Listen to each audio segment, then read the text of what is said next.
back with another generator video review.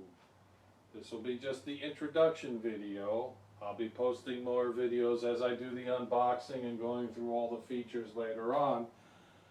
Basically, what I have here is the Westinghouse's latest offering, the WGen 12,000 portable generator. I bought this unit to run the whole house, and it will run the entire house with no trouble at all. I have a 3-ton AC unit sitting out on the side, and it'll be able to handle that with no trouble at all. This here is the gas version. There's also another dual fuel version available online. It runs about $200–300 more than this unit, and there are some variances on what the offerings are between the two units. I like this particular unit because it has the smart idle.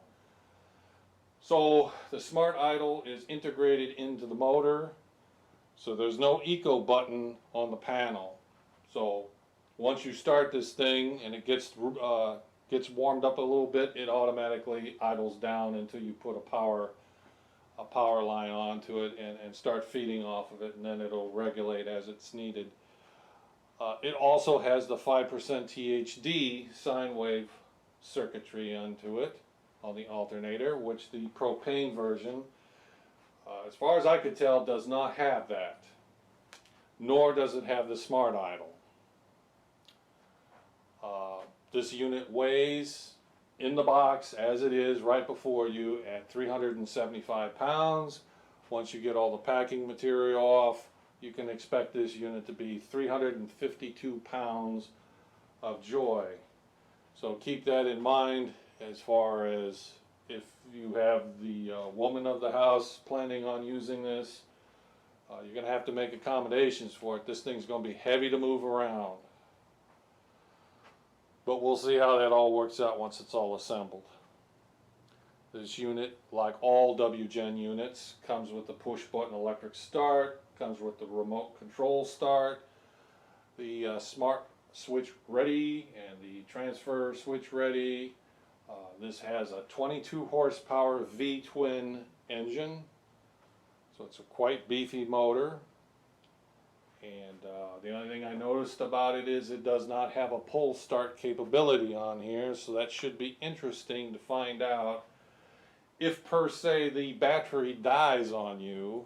Are you screwed? Is there no other way of turning this unit on? Well, we'll find that out once we get this thing unpacked. Over here is a really quick glance at the control panel with your standard 120 20 amp duplexes, and then of course you got your 120 volt 30 amps, your 120/240 30 amp, and the same goes with the 50 amp main circuit breakers, your data center, your 5 volt DC outlets, and the run stop switch and the battery indicator and all that good stuff.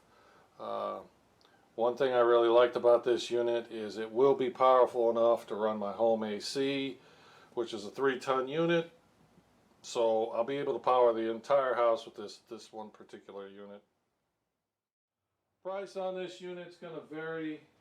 I got mine, like I said, off the Home Depot website. This was $2,200 plus tax with free shipping either to the store or freighted to your house.